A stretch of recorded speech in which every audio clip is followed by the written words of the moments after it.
Welcome, everybody. Welcome to this session of the Global Asia Initiative and jointly with the Franklin Humanities Institute. The topic of our seminar today, of our lecture and seminar today, is Writing Climate into the History of Steppe Empires, Insights from Case Studies.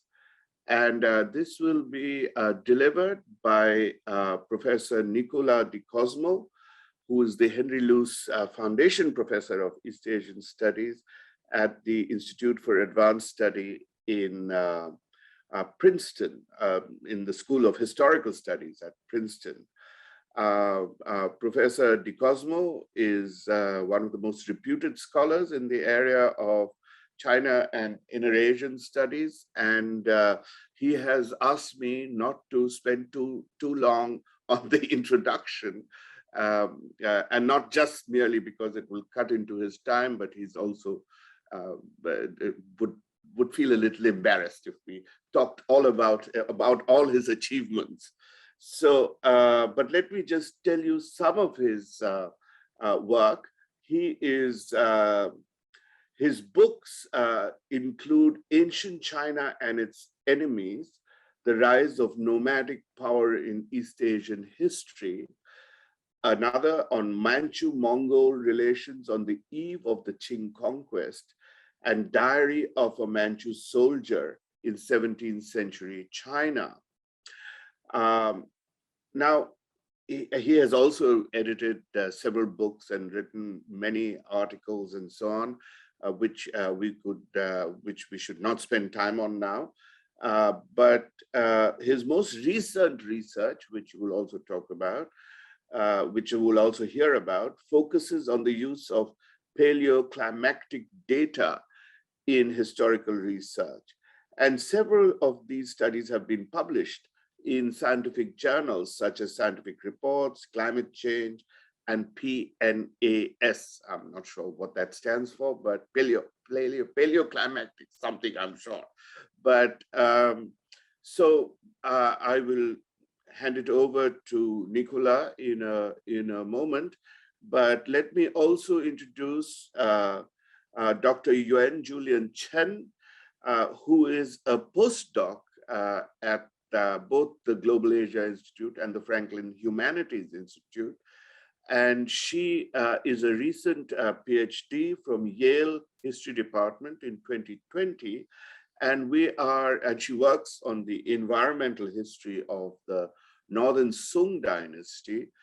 And we are very thankful to her for bringing Nicola virtually to us. He was supposed to come in person, but you know, things are still bad. So, but she was certainly responsible for reminding us of his work and alerting us to his new work. And she will also field the questions and field the questions, not the answers, later on in the session. So on to you, Nicola. You have the floor. Thank you very much. Thank you very much, Prasenjit. It's a real pleasure to be virtually at Duke, and thank you, Yuan Chen, for this wonderful invitation. It's great to see you again, and I'd like also to thank Rohini and Takar and all the other people who have helped with the organization. So in my talk today, I am going to try to illustrate possible uses of climatic and environmental data in historical research and some related methodological issues. And I will stress a lot the experimental nature of these studies. There is something to say about this stage in historical research, or this phase in historical research, where quite a number of historians are trying to explore the use of climate data in their work. And let me begin with a small personal story. Shortly before the pandemic shut everything down, I gave a talk quite similar to this one at Oxford University. And following the talk, a colleague there who was also involved in research on climate asked me, who do you go to for ice core data? Now, the idea that historians should have a go-to climatologist is to me a sign that something has shifted or has begun to shift in the way historians look at climate and more generally at science. The advances in the paleosciences, that is the sciences of the past, from let's say, very long periods of time, geological ages, into historical territory, that is into human history, means that the study of the human past is no longer the exclusive preserve of historians and archaeologists.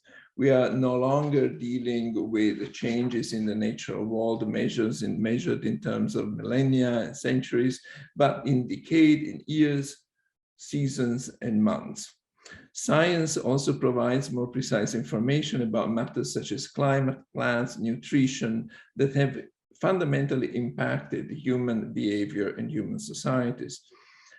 So even though historians and social scientists sometimes scoff at what they see as environmental, climatic determinism, it is clear that eliminating any knowledge about the environment from historical analysis would be, to say the least, short-sighted. For me, historical engagement with climate science is not just another turn in historical studies. There is certainly a very strong and very welcome environmental turn, but that is something somewhat different from what I'm talking about here. What I'm referring to is a small blooming of experiments in which historians and climate scientists carry out collaborative research. They join forces. As a bold analogy, maybe we can go back to what happened in Europe in the 18th and 19th centuries, when the range of historical method expanded to include new forms of knowledge, such as from linguistics, philology, epigraphy, archaeology, numismatics, etc., rather than looking exclusively at the inherited textual traditions. That was by and large successful in the sense that it resulted in a great expansion of the range of what we call today historical evidence. I'm not sure we can predict the future of a history in which scientific data produced in laboratories are treated as historical evidence. And while some results are promising, I think there are also very powerful crosswinds to consider.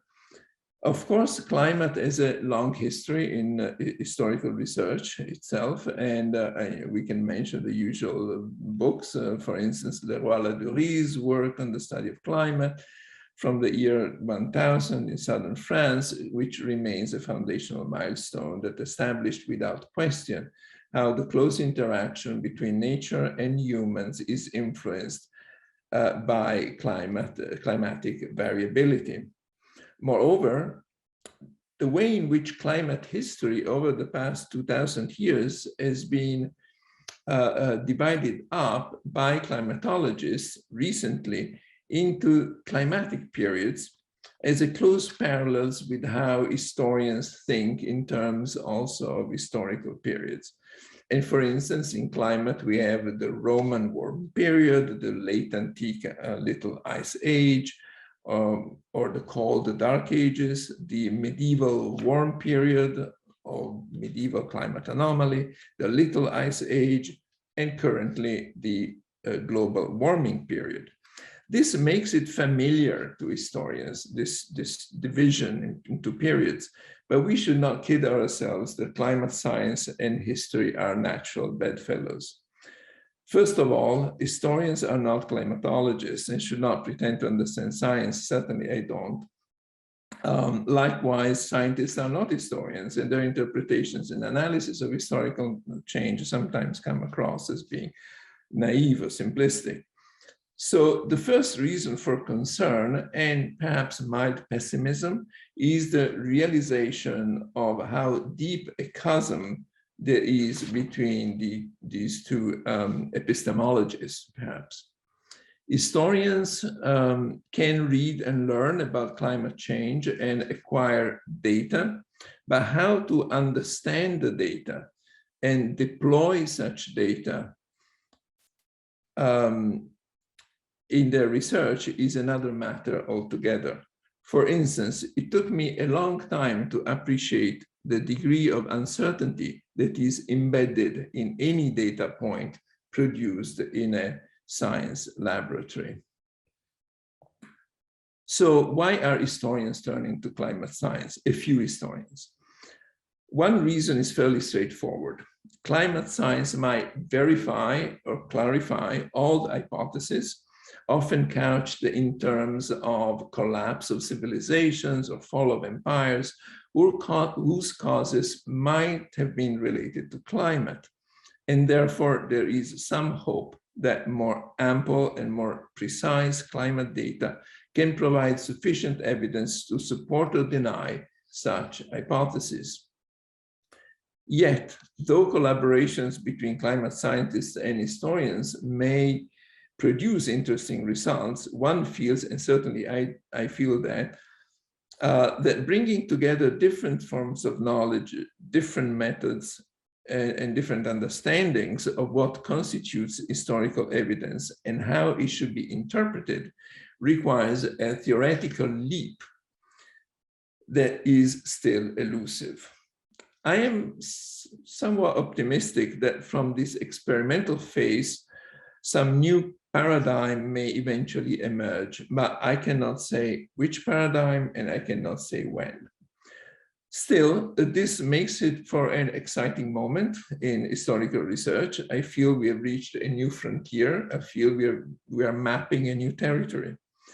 And as far as I'm concerned, I'm mapping a particular territory and I'm confronting a particular frontier, which is the history of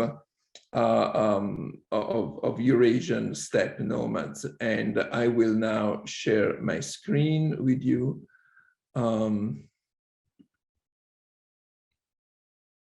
Just a minute, here we go. I hope everybody can see this. So the Mongolian grassland, the Eurasian steppes, the cradle of steppe empires. Now, this type of historical research, perhaps more than other fields of historical research, can, in my view, benefit a lot from a close collaboration with climate scientists. First of all, because of the paucity of the dearth of written sources, and especially because of the very many open and unresolved questions that we confront. There is a hope that climate data can provide clues on the emergence, development, as well as disappearance of empires created by steppe nomads. The role of climate should be immediately obvious as soon as we look at the ecology of the steppes.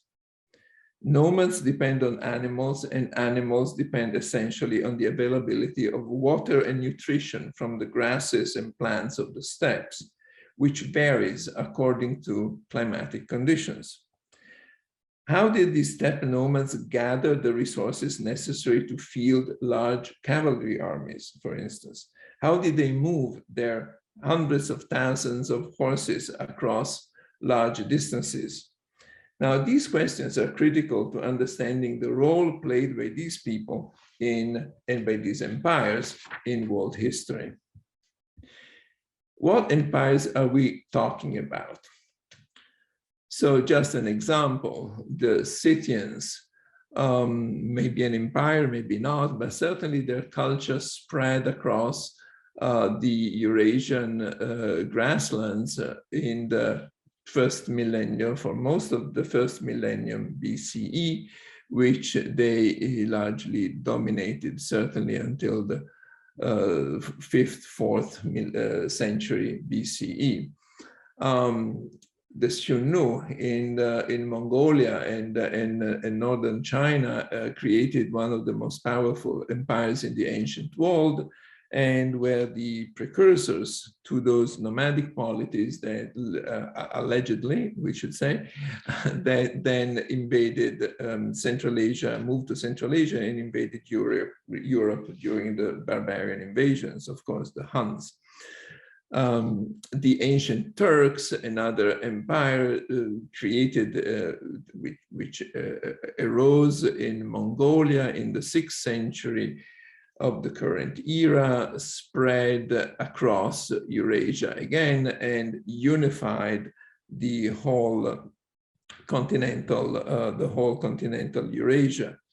And finally, the Mongol Empire, which has been regarded as the first world empire, whose influence on later empires, such as the Ottomans, the Timurids, the Mughal, the Manchus, has been known for a long time. These are just some empires. We can mention more: the Khazars, the Khitan, the Jurchen, all of which emerged in some part of the steppes, but especially in the East Asian steppes, Mongolia and surrounding areas. Both historical and archaeological sources tell us very little about the formative periods of those empires. And here is where experimentation with climate data comes into play. Climate data, as I hope to be able to show in the case studies that I will present today, help us identify different types of stress that the grassland might have experienced, providing invaluable information through which we can revisit salient aspects of their history. Now, to illustrate this concept, let me just jump to the modern period. To today, actually, I mean, very close, the last 20 years. In 2009 and then 2010, in Mongolia, the livestock population was decimated by a winter event. This type of event is called Drought in Mongolian, that caused a nationwide economic crisis and famines in several parts of Mongolia. The next year, in 2011, Inner Mongolia was hit by a different type of catastrophe, a very severe drought that also caused the death of many animals. So both winter events and droughts are fairly extreme events which pose existential threats to the nomads. In 2000, another Drought hit Mongolia several parts of Mongolia very severely. As you can see here, a very large number of cattle and horses and other animals, livestock died in many provinces.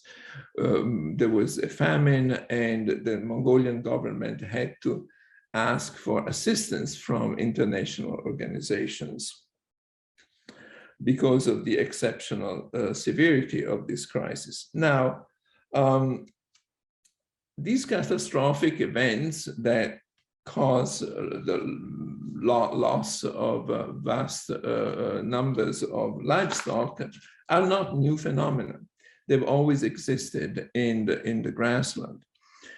As a historian, the awareness of the periodic hazard represented by such phenomena leads naturally to the question: what social, economic, or political impact did these extreme climate events have in pre-modern times?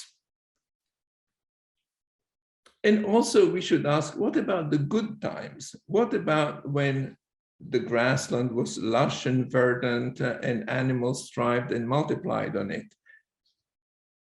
Did this feast and famine alternation have an impact not just on the economy, but also on the social and political life of pastoral societies? So with those questions in mind, we now turn to our case studies, which I regard, as I said before, as experiments in the climate history of nomads, but guided by actual historical questions. And let me stress that this is the primary difference between historical studies that make use of climate data and paleoclimate studies that reconstruct climatic history. These cases involved the history of three empires. First of all, the Eastern Turk Empire, based in what is today Mongolia, including Inner Mongolia. The Uyghur Empire, also based in Mongolia, and the successor to the Turk Empire. And finally, the Mongol Empire, which, as we know, spread its wings way beyond Mongolia. While they are usually lumped together as nomadic empires or steppe empires, they are actually very different in their shape as empires, except that all of them, one way or another, were dependent on the pastoral economy. Their armies were made of mounted warriors, and they all required horses in order to go to war and expand. So there are some similarities. Each case is different. Not each empire, however, is different in the way in which it was structured.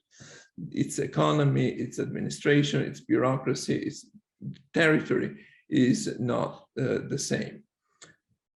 So when we look at these 5 case studies that I will present today, they are each one different, not just because their empires were somewhat different, but also because the climatic stressors that we are going to consider were different. There are different cases, not just because of different empires, in other words, but also because of the type of climate event that we are considering and the impact that it had on that particular political formation. So the first case really involves the Eastern Turk Empire and has to do with volcanic forcing and political collapse. The second case, we will look at the Uyghur Empire, and this is a case of a long-term environmental stress caused by a drought and the effects and the impact of this situation. Then we will look at a different case, very different case, the rise of the Mongol Empire during a period of, let's say, a climatic upturn, not a downturn, but an upturn where extra rain and wet conditions favored greater production within the steppe environment. And then we will look at 2 specific, more specific cases, just limited to a single year, and in one case, the single season, really. And we can see where high definition, high resolution data can help us solve some long-standing historical questions. So let me just turn to our first case, which is about the Turk Empire, the Eastern Turk Empire. Created the Turk Empire as a whole, split around the end of the 6th century into 2 empires, the Western and the Eastern Empire of Khaganate, and from the name of the emperor, the Khagan. And the Eastern Turk Empire was a very powerful one in 630 CE. However, it suddenly collapsed. The reason for the collapse are not known, have not been known for a long time. We just learned from the Chinese sources that they had a famine which weakened the empire, and then the Tang dynasty, which was then the reigning dynasty in China, could move in and defeat the Turks. However, these Turks were a very strong polity. And the question is, as you can see here in the slide, how can we explain the sudden collapse of a strong nomadic polity that only three years after they had forced the Chinese emperor to accept a humiliating peace treaty? In 627, they were very strong. In 630, they were gone. So what happens in these 3 years? And this was the subject and the main question that we asked in this essay published in Climatic Change. So the first thing we did was, by we, I mean me and two climatologists, Clive Oppenheim and Ulf Björnken, and both of them excellent colleagues. The climate data consisted of three-ring chronologies that allowed us to identify the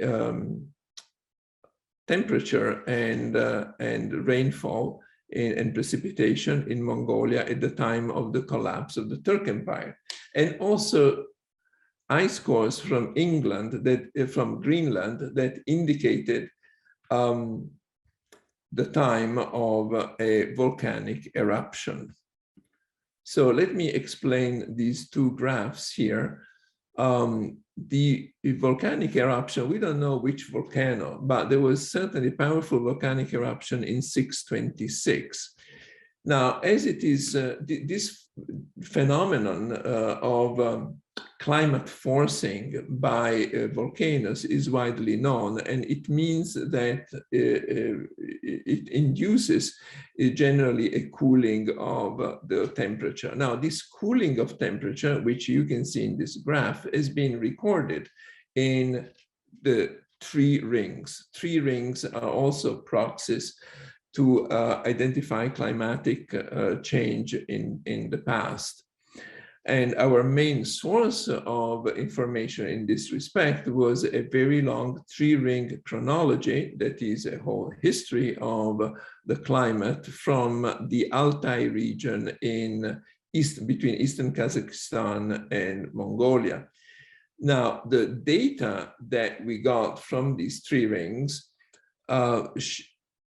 if analyzed in comparison with contemporary climate data, shows that that data is compatible and extends to the territory of the Eastern Turkish Empire. So this type of data is relevant to the study of the climate in the Turkish Empire as well, not just the Altai region where it comes from.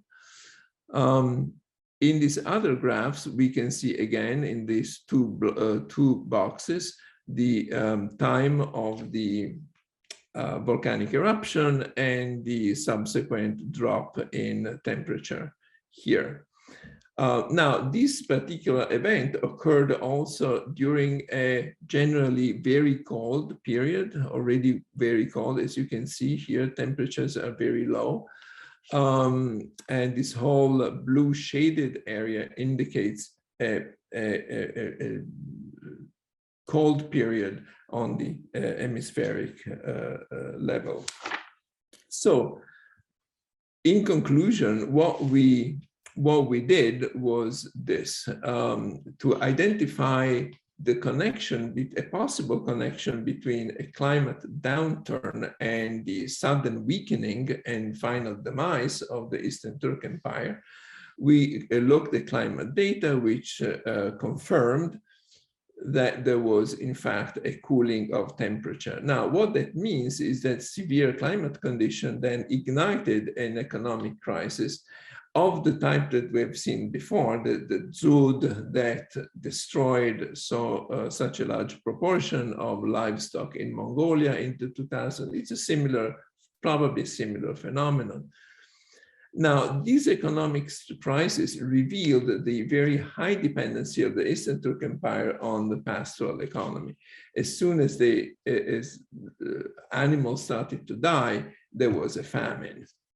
And the consequences of this famine were that the Kagan of the Turks tried to increase taxation on subordinate tribes, but alienated them, and therefore some of the subordinate leaders rebelled. That weakened the military strength of the Turk Kagan, causing infighting and then challenges to his leadership. Finally, only at this time, the Tang army, the Chinese army, moved to the border and eventually attacked the Eastern Turkish Empire, taking advantage of its concurrent economic, political, and military crisis. So what we tried to do was to construct a much more articulate historical picture of the demise of the Turkish Empire, trying to avoid some kind of a mechanical cause-effect relationship between climate event and the collapse of the empire. Now, the additional results are particularly important here because what we saw was that the empire itself, although it was very large and extended, was extremely dependent on the pastoral economy, much more than we imagined before. And therefore, an economic crisis in that economy revealed political and military vulnerabilities. Also, we should note that such economic stress does not necessarily lead, certainly didn't in this case, lead to nomadic invasions or migrations. It is often assumed that when the nomads are in a situation of crisis, then they attack their neighbors. But that is not true at all. Certainly not true in this case. What happened was that they were weakened and then they were attacked by their enemies. Our second case is about the Uyghur Empire. And here the climatic stressor and the climatic situation is very different. Now, the Uyghur Empire was also based in Mongolia, and while the Uyghurs, not to be confused, by the way, with the modern Uyghurs, who live in Xinjiang, in the People's Republic of China, those Uyghurs, a Turkic population, were in every way the successors of the earlier Turk Empire.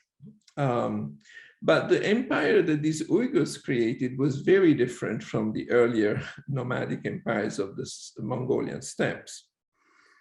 Now, this particular article was prompted by a climatic discovery rather than by an historical question or pre-existing historical questions.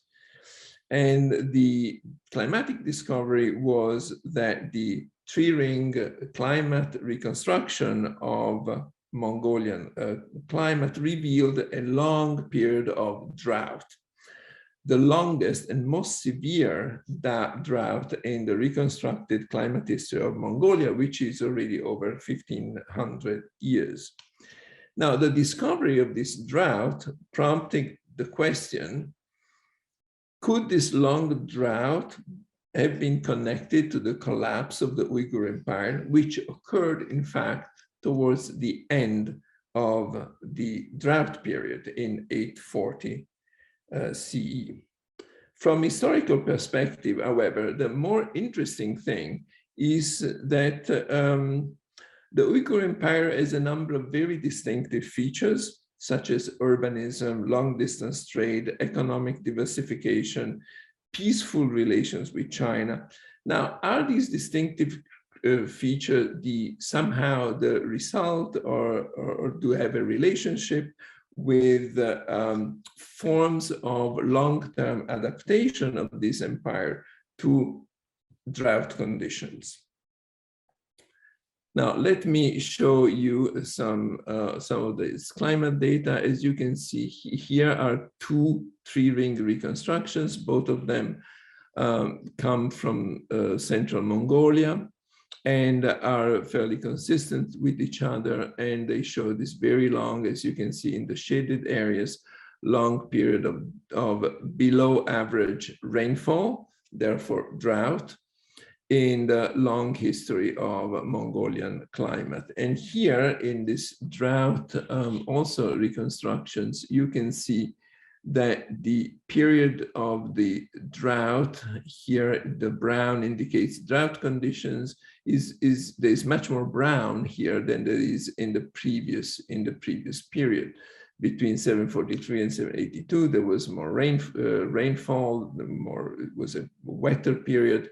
The later period, there is much more brown, which indicates that or shows that our climate proxies indicate a drought condition. So the question is, whether the Uyghur Empire could be represented as a sort of resilience story, as a way to respond to a climatic stress.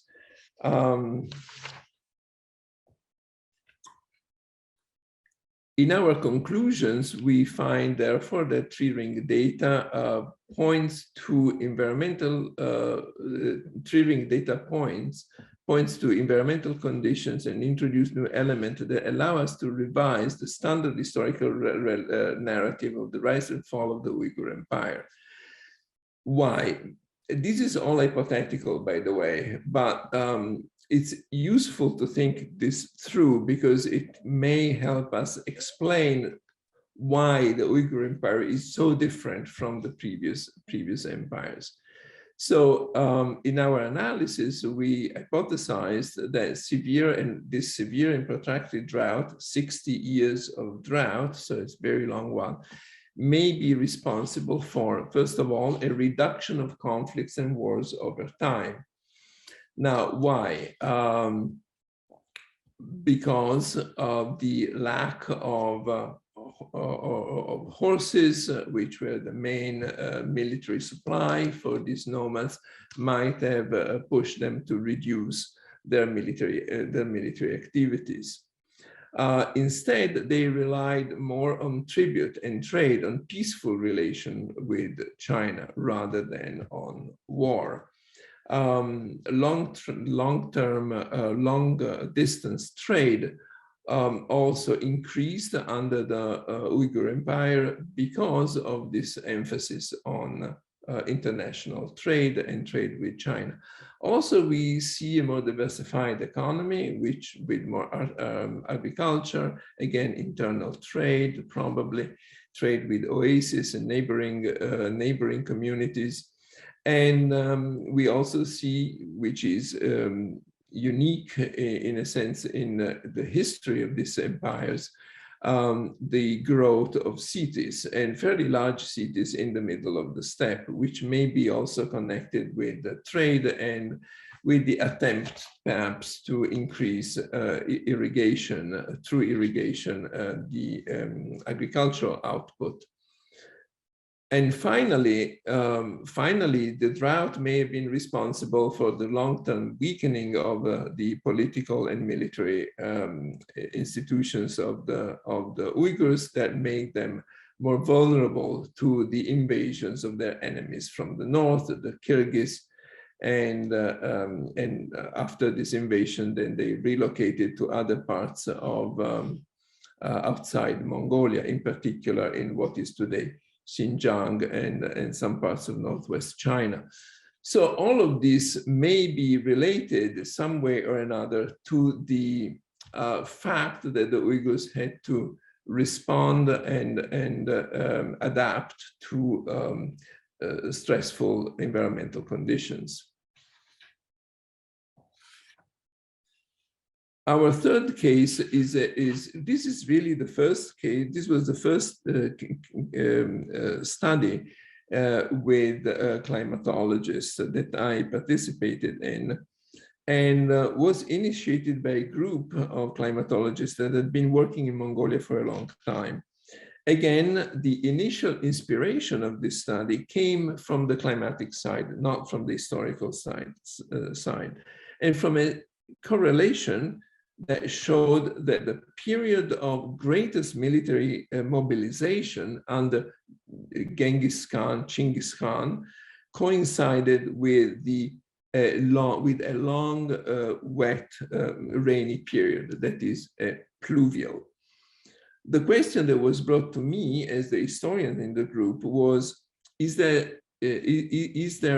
there be a possible correlation between these two facts? And let me show you what I mean here.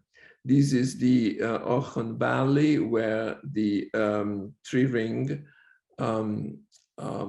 chronology was obtained.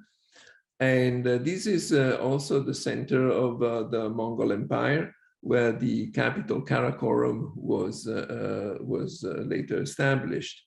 Now, here are the two timelines, let's say, or the two, both the climatic and the historical timelines that correlate with each other. This is the blue lines here indicates above average precipitation, which lasted from about 1210 to 1227. So it's a long period, 17 years of above average rainfall. This coincides almost perfectly with the expansion of and the campaigns carried out by Genghis Khan in the lower map, which started in 1207 and continued until about 1225. Genghis Khan died in 1227. So the question that we asked at that point was, is it possible that greater productivity in the steppe, fueled by rain and also warmer temperatures, and rather than a long period of drought, as it was thought previously, was this favorable condition behind what propelled, or that propelled Genghis Khan outside the Mongolian steppe in a series of expeditions that laid the foundation for then the creation of the Mongol Empire. The conclusion of this study was what I call the grassland high productivity hypothesis. And this, according to this hypothesis, the higher productivity of the steppes in a period again of exceptional rainfall and warmer temperature led to a rapid recovery of the economy after the civil war among the Mongols that had lasted for a long time until 1206. The same higher productivity ensured a reliable supply of horses over a pretty long period of time that could fuel again several campaigns at the same time that required fielding pretty large, fairly large armies.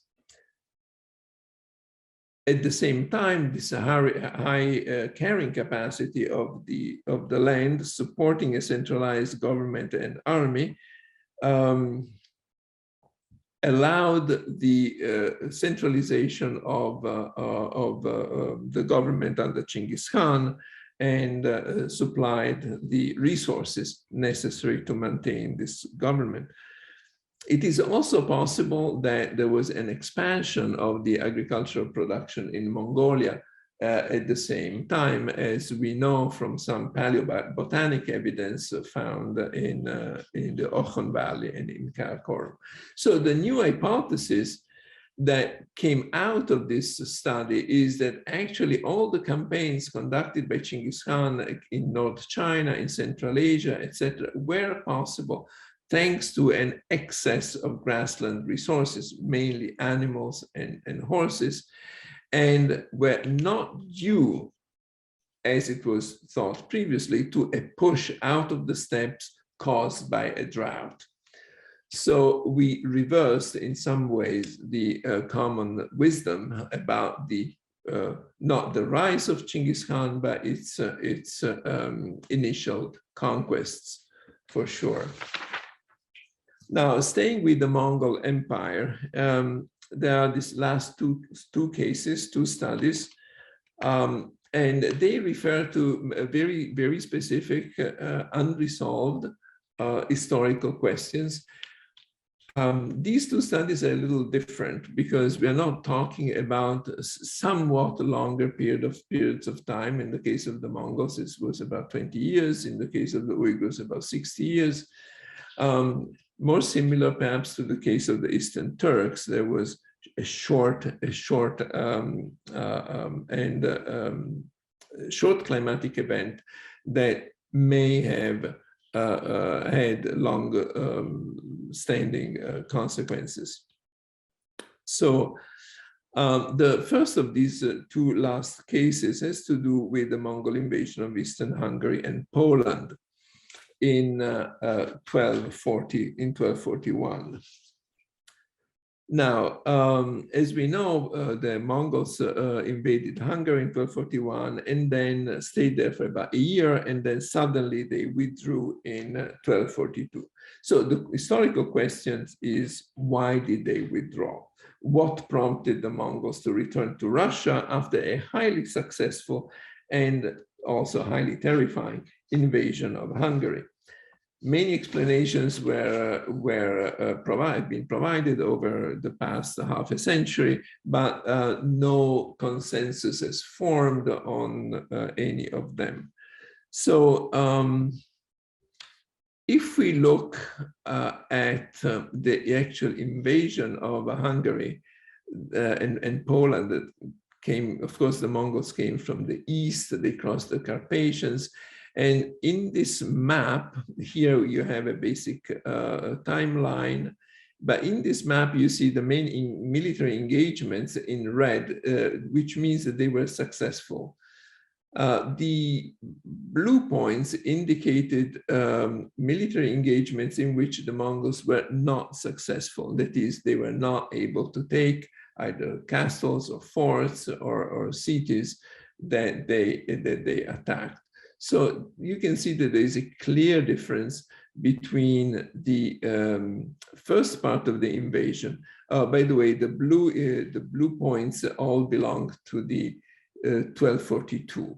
The Mongols passed the Danube from the eastern part of Hungary into the western part of Hungary in January 1242.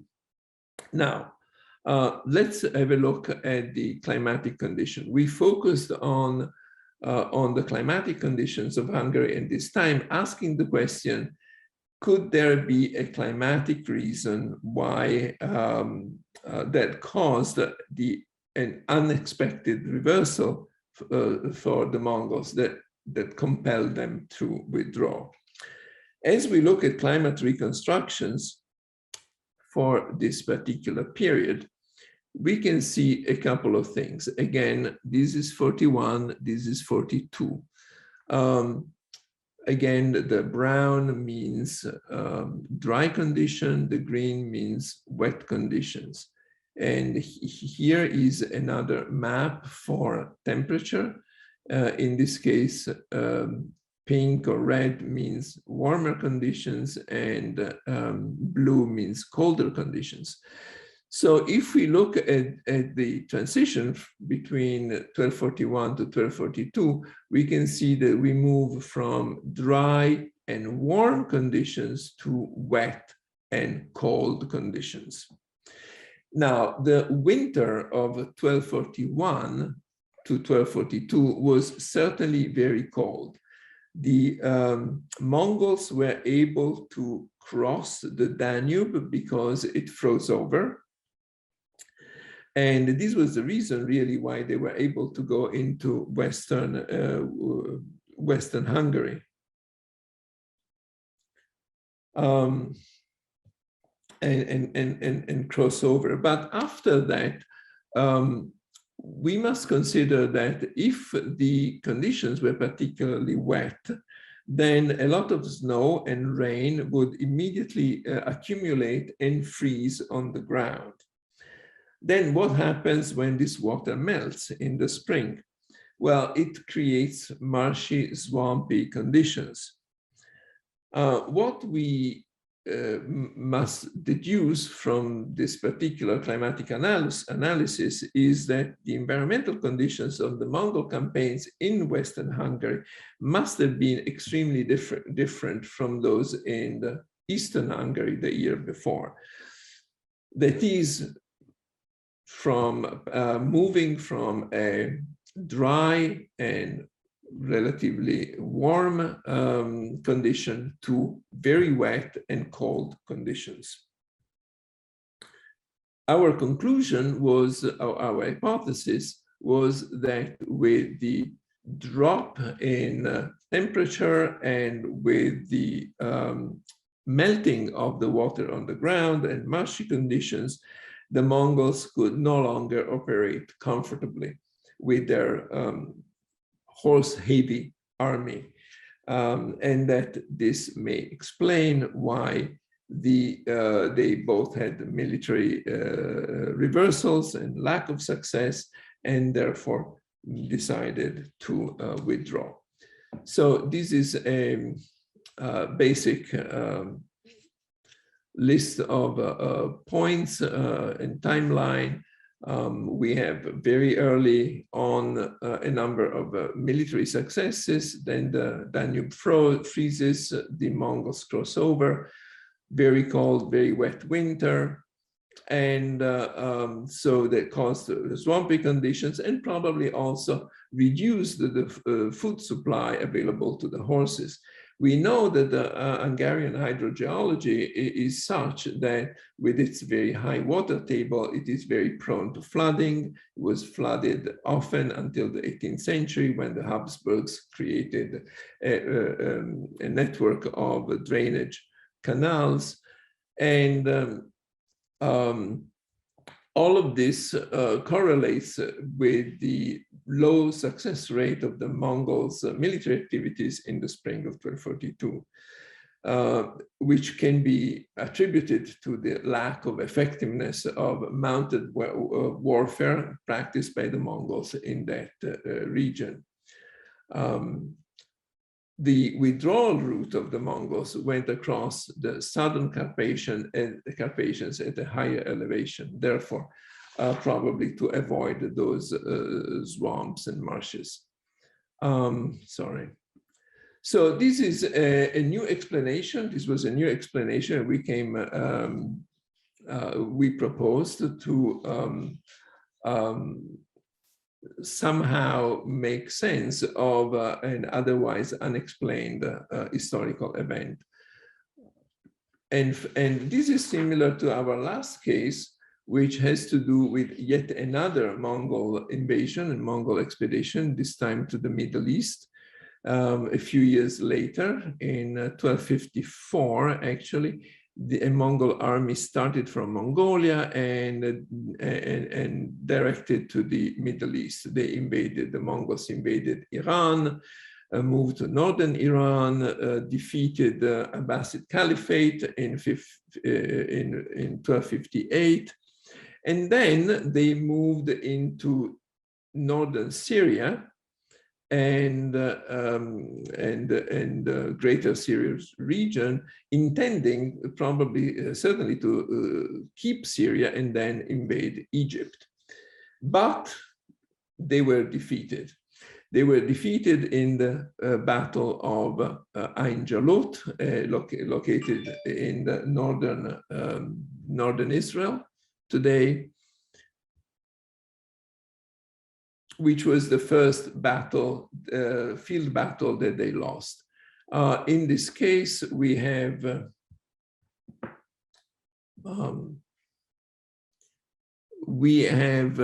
some pretty good historical sources that tell us about this battle. And the Mongols had about 10,000 warriors. They were confronted by a Mamluk army coming from Egypt, which was larger, between 12 and 15,000 soldiers.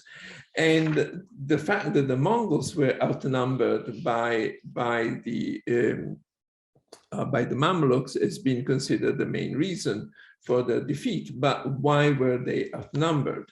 Why did the Mongol leave so few soldiers in Syria to hold the territory? And so we try to correlate this period and this event with something else. This was, which is again another eruption, the eruption of the Somalis volcano in Indonesia, which is one of the most powerful, which is the most powerful eruption actually in the past 2,000 years. You can see here how it compares with Tambora, Krakatoa, Pinatubo, and the Vesuvius eruption is of a much greater magnitude. What the effects of this Somalis eruption, as we, with the climatologist again, were two main effects. One is to lowering temperature and probably more abundant precipitation. I should go forward and then backwards. This is a graph of the three-ring reconstructed climate, a three-ring based climate reconstruction. And you can see here that there is a clear drop in temperature at the time of the Somalis eruption. Usually a volcanic forcing event lasts 2 or 3 years after the eruption itself. And also most three-ring reconstructions showed a wetter climate, a greater rainfall. We went also to a simulation of simulated climate is an art in itself. I don't understand it, but the simulated climate, which is not so much based on reconstruction, that is on proxies, but on other techniques, also showed a colder climate in this period. As you can see, the blue means colder, and somewhat greener, that is wetter conditions, again, at the same time. So what are the effects of this cooler, wetter weather? Probably the Iraq-Syria region experienced a reduction in aridity, and therefore a longer growing season in 1250, 1260, that probably increased the productivity of the Syrian steppe, that is the northern part of Syria, and increased also the carrying capacity of the land.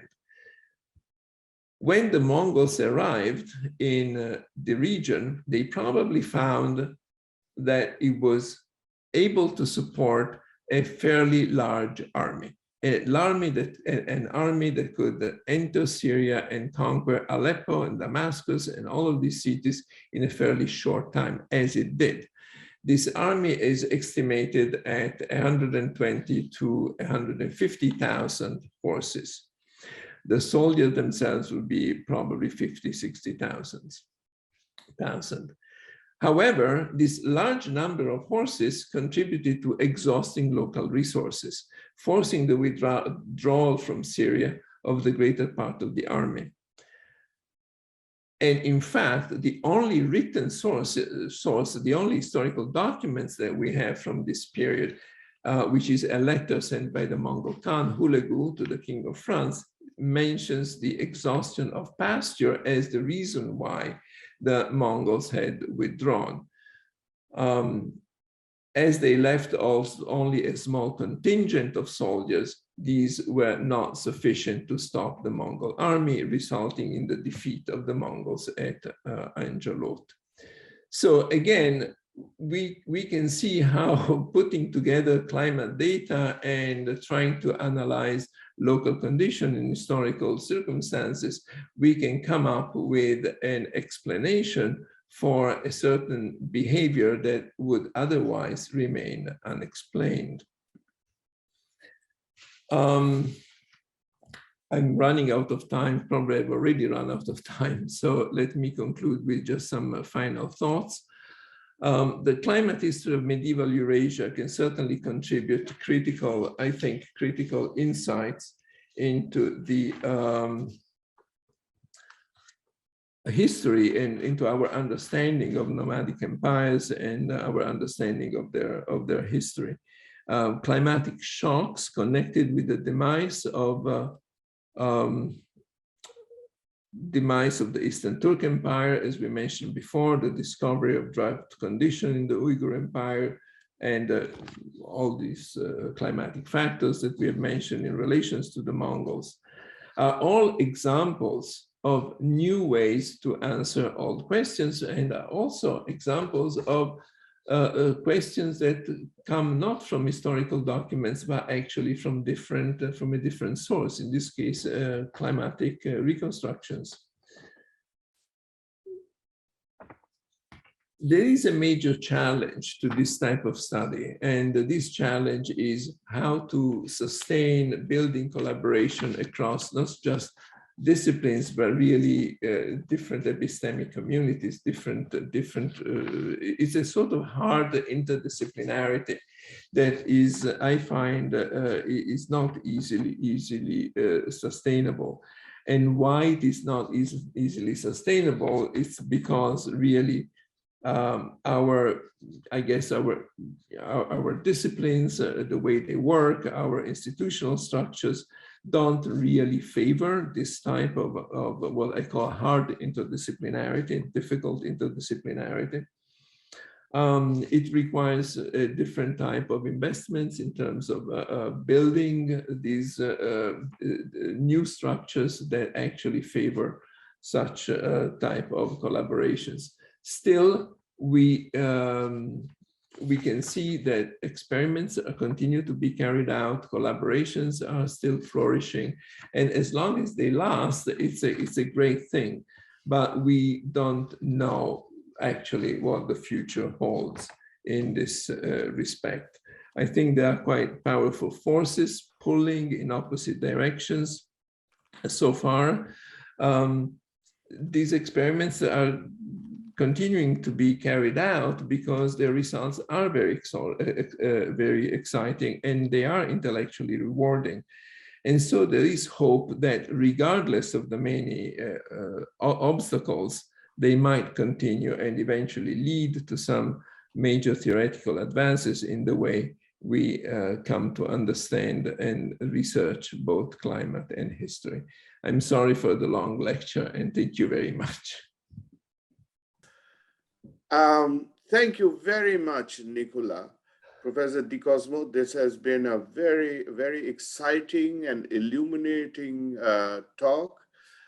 You gave us much complexity of these relations, also reversing many of the accepted views about how climate had affected, especially the push out theories, which clearly don't seem to work well in the cases that you have outlined.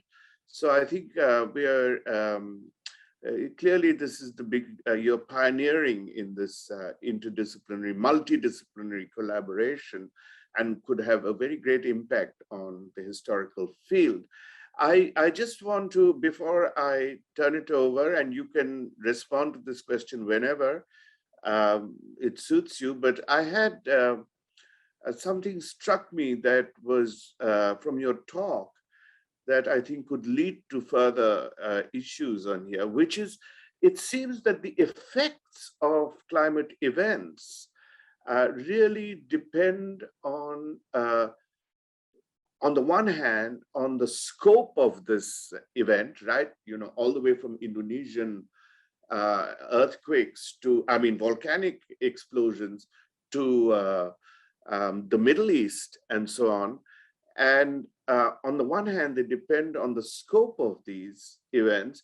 On the other hand, it very much affects different ecologies of systems and empires, right? And relationships, production relations, to use an old Marxist word, in the different systems.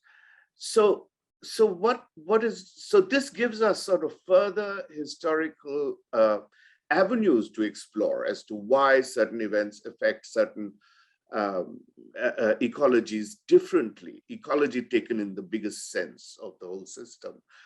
And I was thinking of whether there were some events that affected them more generally. And of course, the effects would be different because they are different types of things. But also how these became related, how these affect. And of course, the first thing that strikes one is disease, right? Pandemics that produce, that can actually join systems.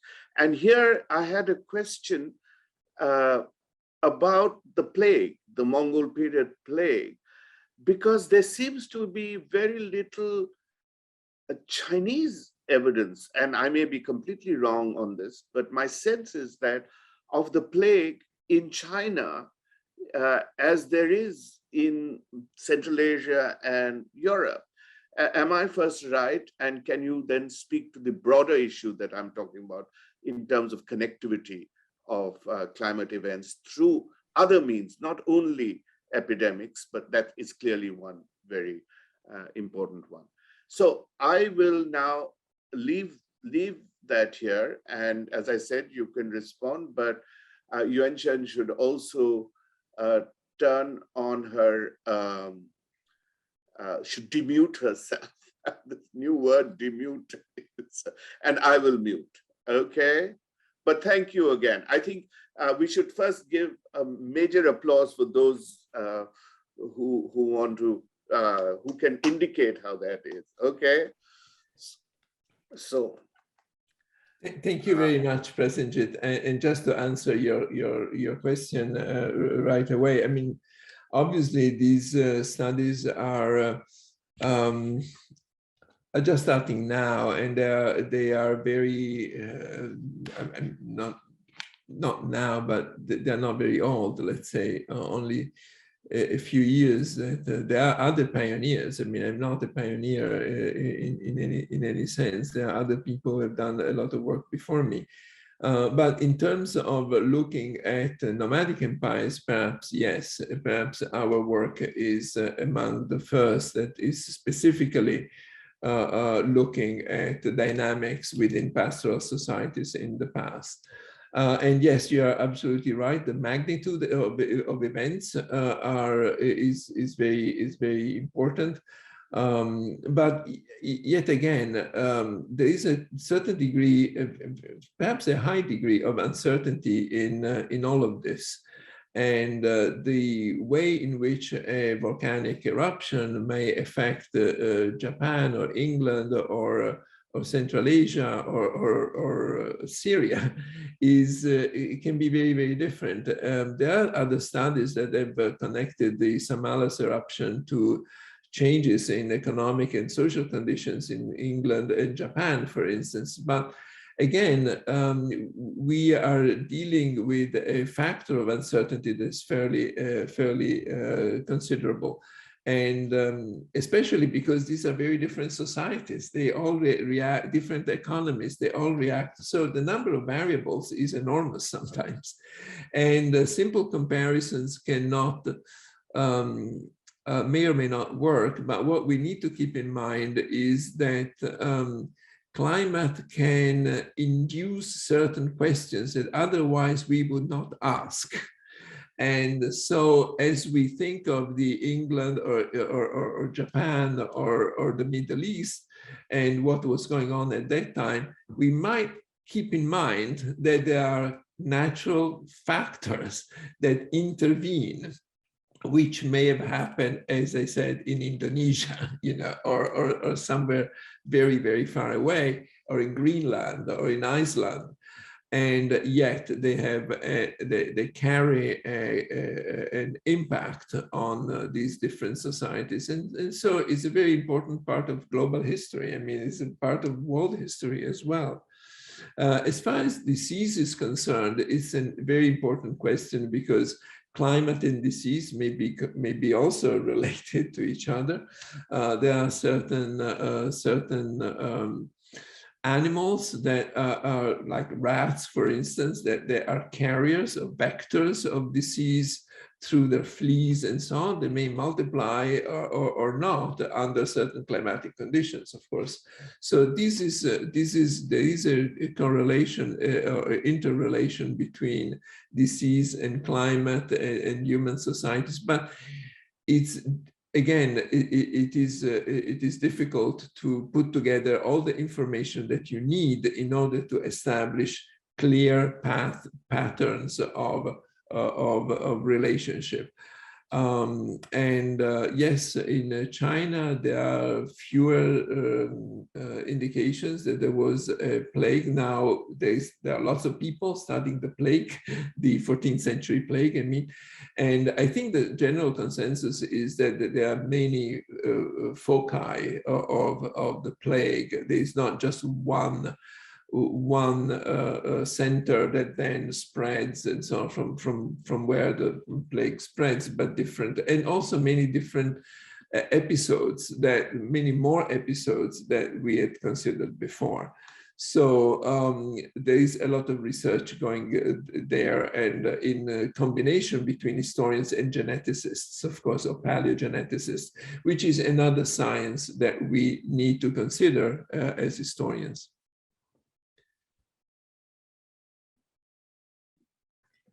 Thank you for the answer, Nicola. Now let us see what questions we have from the audience. So we have a question from Iman Wan, and he or she asks, are there Mongolian documents or other forms of historical narratives that talked about these successful or failed expeditions? If so, were there mention of the climate, the geography, and the animals? Mongolian documents are very few, depends on the period. Now, for the Turk Empire, we only have a few epigraphic monument inscriptions, so they don't talk about any of this. Most of the information comes from the Chinese sources. And yes, the Chinese sources speak specifically, we are talking about the Eastern Turk Empire, speak of an epidemic that is, or not an epidemic, I'm sorry, an event that is destroying animals in large quantities. And they also give some interesting medical details of the consequence of famines among the Turks. For instance, they say that they were emaciated, or their gums were bleeding, or their teeth were falling off. So these are all, of course, symptoms of malnutrition that you can get from the Chinese sources. For the Uyghurs, we have even poetry, for instance, poems that says that the Uyghurs were selling to the Chinese in this trade between the Uyghurs and the Chinese of horses sold for silk. The quality of these horses was very poor. They were all again, all emaciated, and they were not they were not in good conditions. And that could be interpreted as a result of poor nutrition on the steppes, and the fact that these horses were no longer were not in great shape. Whereas in the Chinese sources, this is typically interpreted as a sign that the Uyghurs were just selling poor quality horses to the Chinese. But if we correlate this with actual climatic and environmental conditions, and see that the steppes were under severe stress, it's not impossible to think that they were perhaps just the average horses, that they were the best that they could produce. So we do have some information in the sources. Now, in terms of the Mongol sources per se, we have very, very few. That's why the historical method to study these peoples is complicated. We have to put together archaeological, environmental, sometimes genetic, sometimes and a few historical sources that are written by other people, typically not by the Mongols or Turks or nomads themselves. So we start to have more abundant sources written in Mongolian language or Manchu language only in later periods from the 13th, 14th century onwards. And they are influenced by Buddhist thought and so on, so they have a certain connection with nature, but it's filtered through religious concepts. Thank you. And next we have a question from Christian Lenz. Christian asks, in your experience working with the climatologists and other scientists, have you found the nature of your collaboration, first, second author, whether you approached them or they approached you, for example, has influenced the results of your research? Or for that matter, other elements in the research process? In short, are you as a historian asked the same questions as the scientists? Thank you very much for this question as well. This is a critical question, and well, sometimes initially I was approached by climatologists because they wanted to find out more about the history of Mongolia. As I mentioned, this was the article about the rise of Genghis Khan and the Mongols and pluvials and rainy conditions, and so I went actually to Mongolia with a group of climatologists to participate in a little bit in their field work, although I did not participate in the field work itself, but I was with them in their planning and discussions, and it was very, very interesting to see firsthand, the type of field work that they did. I was just learning at that time what it means to reconstruct the climate history of a place, and so that was very inspirational. But afterwards, I think it was more of a common enterprise where I proposed a question, and they said, well, let's look into it. Let's have a look at the climate data for this particular period or for this particular event. And when there were enough data and there was enough information from the climate data that they could access, then a conversation started, a discussion in which we started to think through all the information that we had in our hand, and see whether there was a climate angle, to this, to what we were trying to. Sometimes there was, and sometimes there wasn't. If there wasn't, and we were unable to proceed, then we would drop it. But in some other cases, we say, well.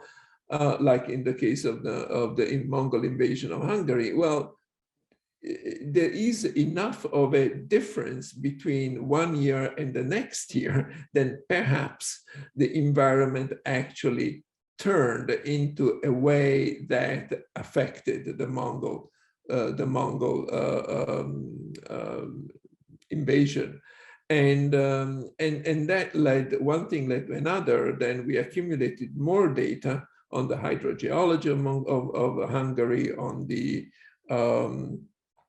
flood history of Hungary, and so on, and until we were confident that we could come up with a reasonable hypothesis.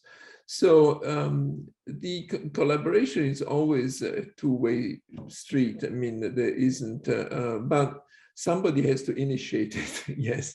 And sometimes it's the scientist, sometimes it's me. Thank you. We have a bunch of other questions, so let's try to fit all of them in.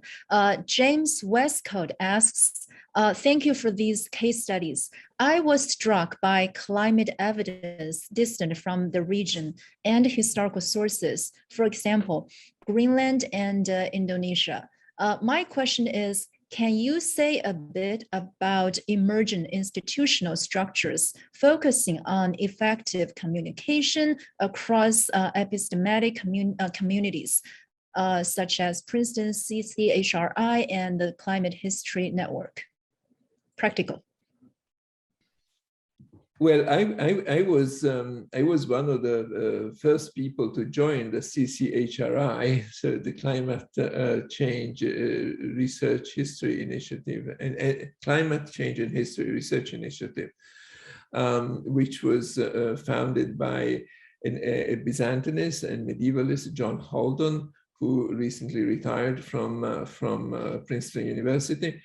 And created a very powerful and important network of historians and climatologists that work together.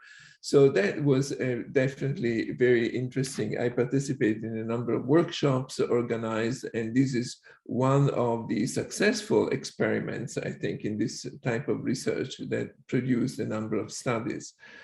I don't know the other,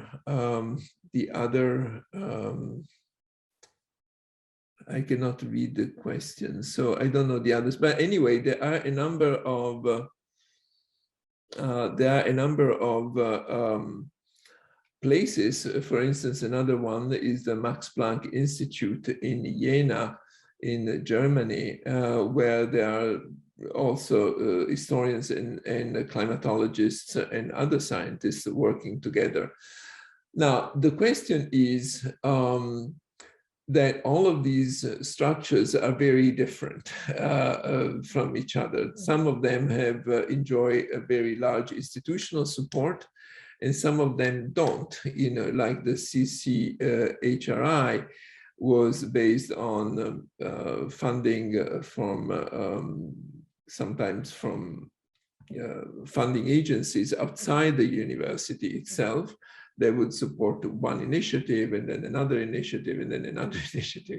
You know, this so-called soft money that was geared to specific initiatives, whereas my work is not supported by anything. I mean, we just get together with some other climatologists and we decide to write an article. It's a form of collaboration that does not require any institutional support. On the other hand, the Max Planck Institute is a very, very large group that requires very substantial institutional support. So we have very different models, I would say, in which this type of collaboration has been carried out so far. And generally speaking, the initiatives that support the study of climate or climate change, which have become more common, I think, well, Columbia started to a climate school, the Columbia Climate School, and Harvard University, Princeton, and so on. They all have environmental institutes with a strong research emphasis on climate, but that doesn't mean necessarily that that supports the collaboration between, again, and across these different epistemic communities as they've been defined, and in particular, the humanities and the scientists, people in the humanities and people in the sciences. I think there are various types of difficulties that make it hard to collaborate.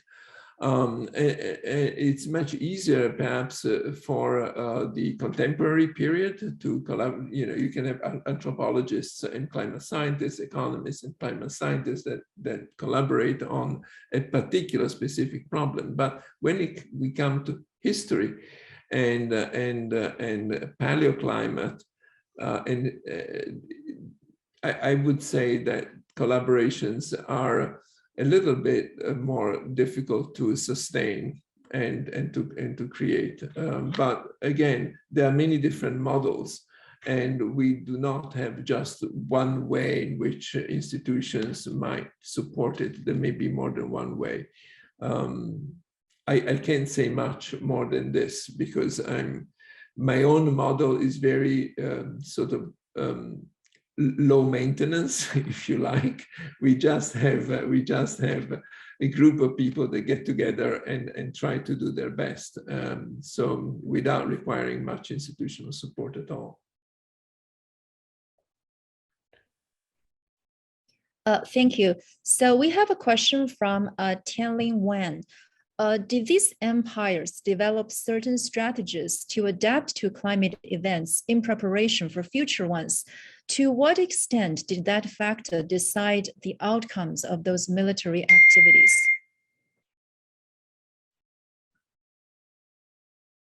So thank you. By the way, these are excellent questions, all of them, and thank you very much for asking these questions. So the question here is, could these, now this is a particularly important question because we must assume that nomads had strategies to cope with these events. I mean, the Drought event, which I mentioned before, or a drought, but especially these very severe winter events or extreme winter events, are such that they can threaten the life of a person multiple times.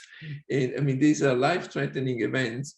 So certainly communities and societies may have found ways to counterbalance these effects, to find some way to remedy to their negative impact. But what are these ways? I mean, unlike agrarian societies where you can say, where you can preserve food, you can build granaries, you can change or rotate crops so that you have drought-resistant crops and so on and so forth. There are many different strategies. For pastoral nomads, this is not so easy. The biology and the ecology severely limit the possibility to preserve food or engage in this type of strategies. So the only strategies are really social and political, in my view. And this is one very interesting way that I'm exploring right now, actually, in another type of research on how the political culture of the nomads might have been influenced by attempts to respond and made themselves more resilient to certainly the networks, family networks and political networks, which can be very, very complex among pastoral nomads, might be one strategy to respond to this so that they might get support from other peoples living in other areas. And also the rotation of pasture, the nomadic patterns, there may be other, and as well as, again, warfare, predation and so on. But I don't have a precise answer to this. I can only say that we have not explored that before, and you know, as a reason for the emergence of certain institutions among among the nomads. But I think we certainly should take into account environmental and climatic reasons as an incentive to increase their protection and resilience, which might have inspired certain forms of social organization. Is this a good answer? I'm sure this is a good answer. We hope so. We hope so. Yeah. Thank you. I actually have a question of my own. So you mentioned the case studies of the Turks, the Uyghurs, and the Mongol Empire. So I wonder, what about the nomadic empires in between? You know, the ones of my interest, the Khitan Liao, the Jurchen Jin, and the Tangu de Xixia. Are there any specific climate events that could have affected the societies of this nomadic or semi-nomadic societies? The answer is yes, for sure, but we have not had time to carry out studies. I mean, the 12th century is particularly important in climatic terms because of a huge drought also in the 12th century. And this is when we see the collapse of the Liao, the emergence of the Jurchen, Jin dynasty, and so on. And I'm convinced, almost 100% convinced that if we started to explore more closely the early 12th century, we would find some answers to questions about the collapse of the Liao dynasty, but also the rise of the Liao might be connected with it. There was one study in which I participated on the impact, on the possible impact of another volcanic eruption. This was the Changbaishan in northeast China eruption, dated to maybe 926 or something like that. But I personally could not find any record in the Chinese histories, in Chinese documents, that indicated a strong impact at the social political level of that particular eruption. So it was probably not particularly large. I mean, again, the magnitude is important. And the effects of that eruption probably were not recorded in Chinese sources because it happened, way back in Manchuria, outside really the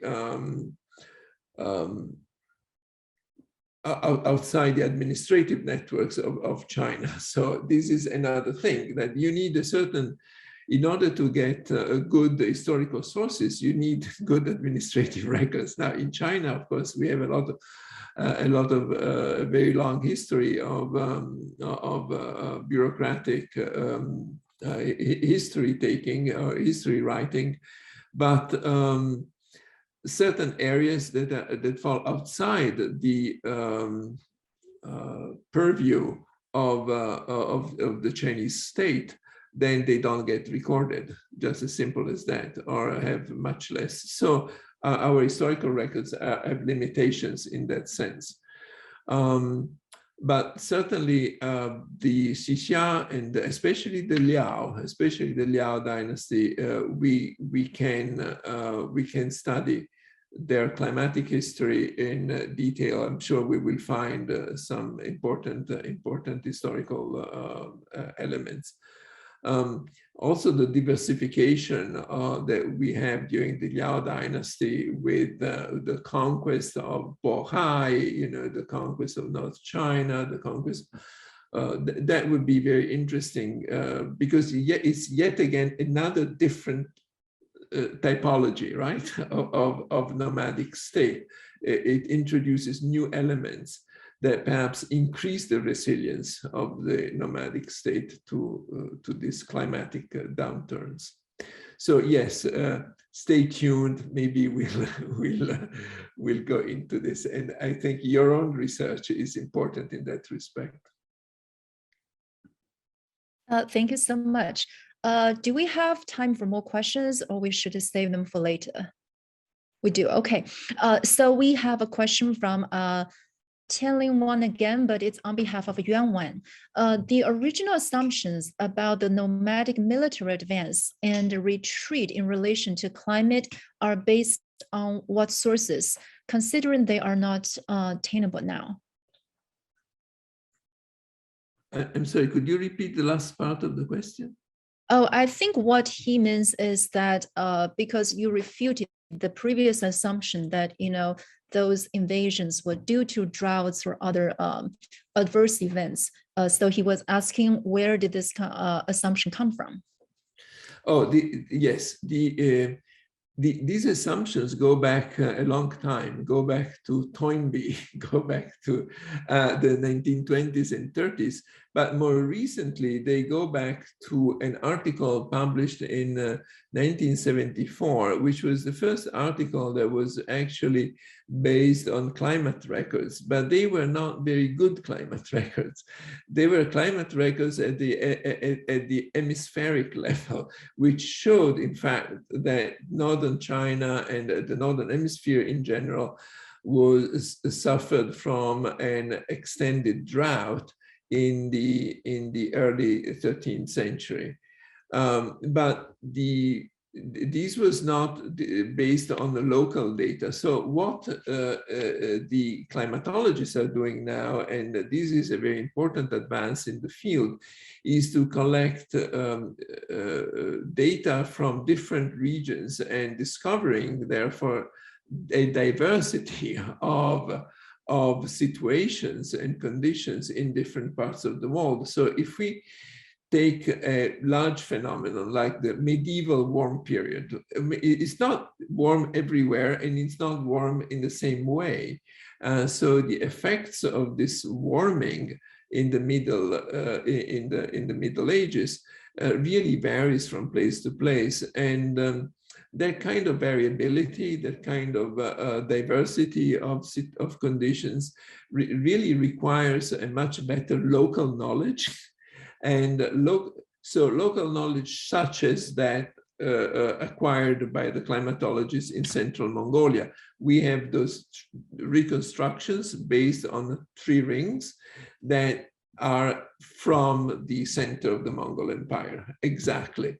So that is the information that we are based our study from. Whereas if we go back 30 years ago, the only information came from this Greenland ice cores that indicated very large phenomenon at a much higher level of generality, let's say.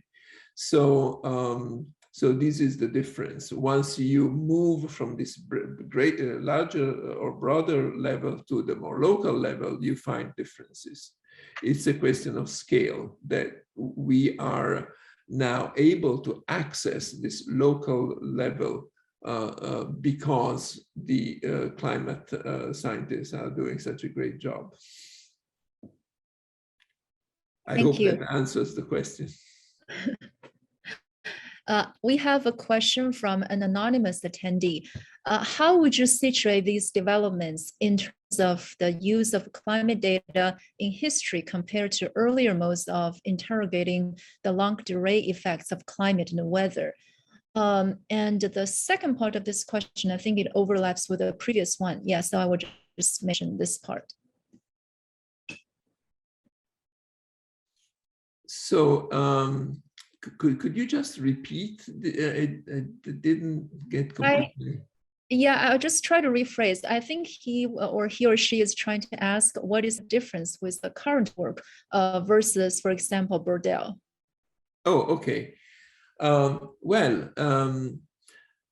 It's a huge difference, huge difference, because the temporalities in Brodell's work, as far as I understand it, are turned upside down in a sense. I mean, we see the Brodell temporalities, you know, the longue durée, where environments change very slowly, and then this middle durée, when institutions and societies change, and then the evenementiel, right, the event level, where something happens, and you know, a change of government, a battle, a revolution, and so on. So these 3 temporalities now are questioned by the fact that actually climate can change in the same way. There is a longue durée environmental change, but there are also very short-term environmental changes that are caused by climatic events that are very short-term, you know, like one winter, one summer, and that we can pinpoint, we can identify now. So this idea that the event is only human is no longer tenable. An event is also, I mean, a single event can also be correlate with an eruption or with a sudden change of the climate. So I think we have to move away from the notion that environments can change only over the long period of time. They actually can change also and transform themselves also very in a very short time. And this leads to another question, and that is, what is the ability of a certain society to adjust to a short-term climatic change? With long-term climatic change, you can make some adjustments and change, like droughts, for instance. There is a possibility to adapt to different conditions, but for short-term events, they can be incredibly destructive because one doesn't have actually the means to adjust to, and this has a clear connection also with the way that we today think about climate change, not just in terms of, you know, long-term climatic destructive events, but also very short-term ones. This also happened in the past. So these type of temporalities are being questioned by accessing climate data and science data, I would say. That's just my opinion, but yeah. Thank you. We have a question from Ray Han Wan. Are there any climate or environmental factors contributing to the Pax Mongolica in the 13th and 14th centuries? This is a very nice question. Thank you, because I'm right now finishing a book called Venice and the Mongols, which deals exactly with this period of time, the 14th century.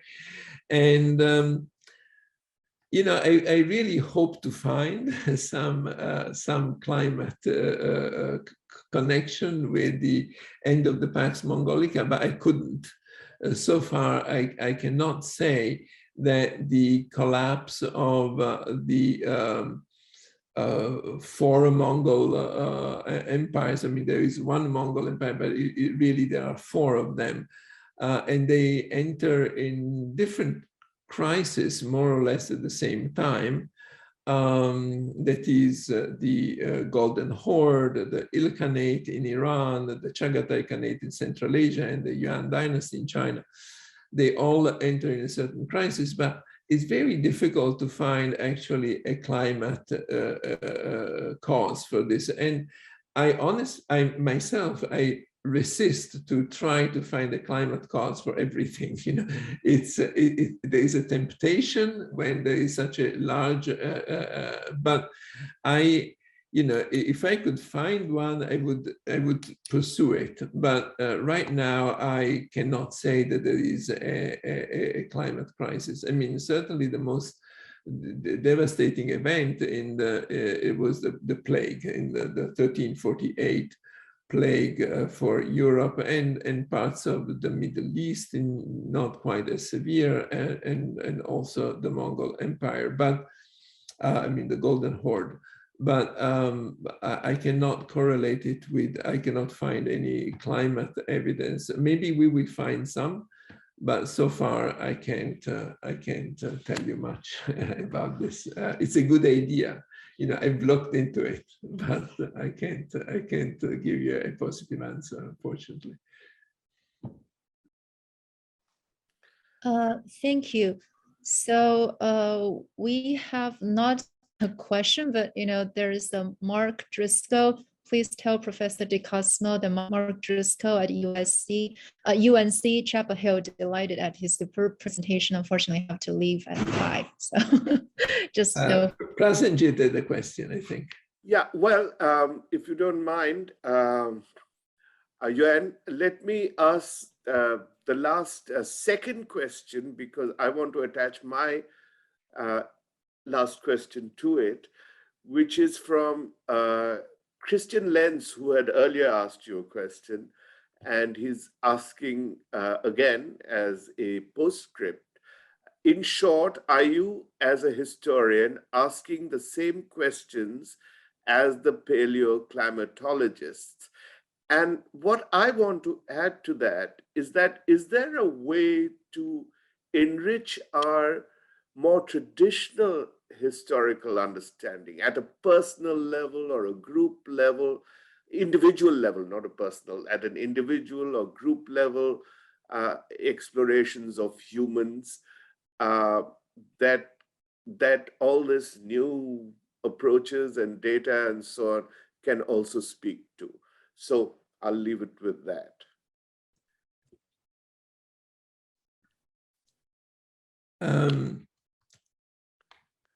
Yes. Prasenjit, can you ask this question again, just so that I can put together Christian's and your questions? Yeah, so Christian asked, are historians asking different questions than paleoclimatologists? And I'm asking whether those different questions can be based on what is new, but also speak to questions, to historical themes that have been developed at a more individual human and small group, perhaps human level, societal level questions. Yes, thank you. Perhaps in intellectual history or in social history or something. Yeah. Let me try, because I'm a little hesitant to answer, and I mean, these are very good questions, but I don't feel that I can represent all historians in Oh, the no. first place, you know? So this is, there are many people. I mean, Mike McCormick at Harvard has been the true pioneer in this, and exploring the use of science in historical research, and he asks questions that are kind of different from the one that I ask. So, but taken as two separate entities, historians and climatologists, no, we don't ask the same questions in general. The questions about social change, for instance, and perhaps responding also to Prasenjit here, social change, intellectual change, but also political change in a broader sense, that can be related to climate. They need to be related to climate in an informed way that is not a mechanical application only based on correlation.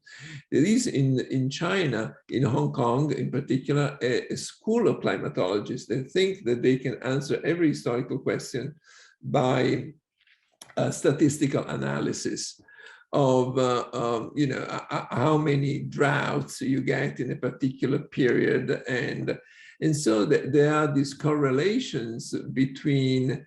I mean, I've seen an article between climate change and cannibalism, you know, for instance, which are incredible.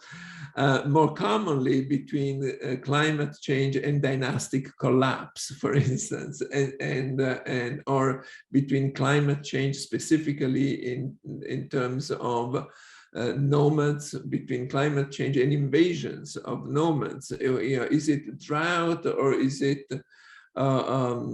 cold temperatures that cause the nomad to invade China? Once we look at actual case studies, neither actually, you know, it's they are denied, but that's because climatologists, and not all of them, so I don't want to generalize too much, but certain schools of climatology, of paleoclimatology, only reasons in terms of, you know, very long time scales, like 1,000 years, 2,000 years, because otherwise it would be impossible for them to do a statistical analysis.